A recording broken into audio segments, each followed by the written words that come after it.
Today we're going to test my automatic tree farming program to see if it can mine trees on its own. This only uses input, so it does not directly work with Minecraft. Already we see it beginning, and the whole idea is, well, that's embarrassing. But the whole idea is it chops down all the trees, like that one. Of course, sometimes it ignores it. I don't know why. Then, sometimes, it decides to actually break it. In theory, it's supposed to walk forward. It did not walk forward. This is good to know. It's like, oh, there's no wood up there. There's wood over here.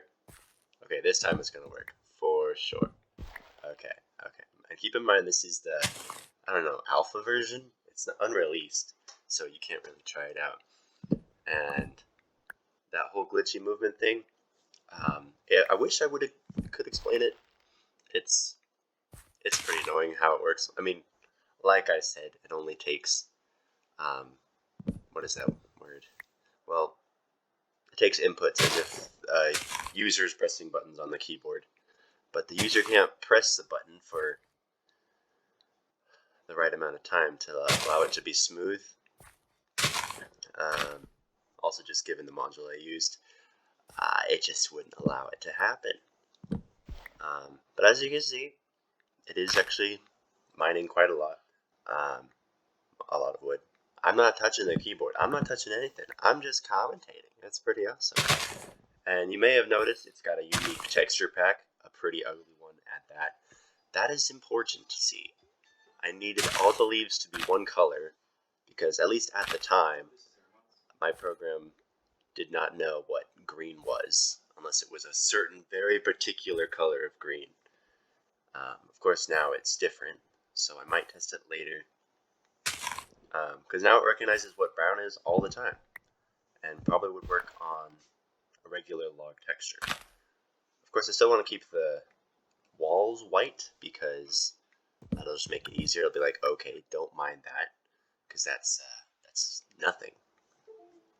It actually does recognize quite a few colors.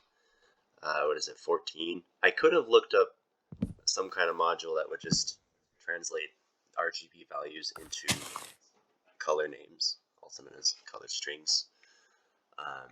However, it was a lot more fun and took way more hours to figure it out on my own. It was pretty fascinating. Now, it looks like, I don't know. I'm not sure if it's nearly finished with the farm right now. Yeah, it's nearly chopped down every single tree. And I haven't told it to. I told it just keep chopping trees until, well, just keep doing it until it crashes or something, which is unlikely. And I think once it runs out of trees and leaves, it'll just keep looking around. Yeah. Sometimes it sees brown, which I don't. That's why it's turning right sometimes. I think actually it's the little thin outline that Minecraft gives it, because it checks every single pixel, 130 pixels from the center. It looks like none of the trees are growing, so let's end the program. And I just press escape, super easy. And we got I don't actually remember how much we started out with. You can check yourself. It did miss a few things. I think it was just those two. It also failed to plant once, but all in all, pretty good. Alright, thank you so much for watching. Hope you had a good time. Hopefully I'll be making more of these videos.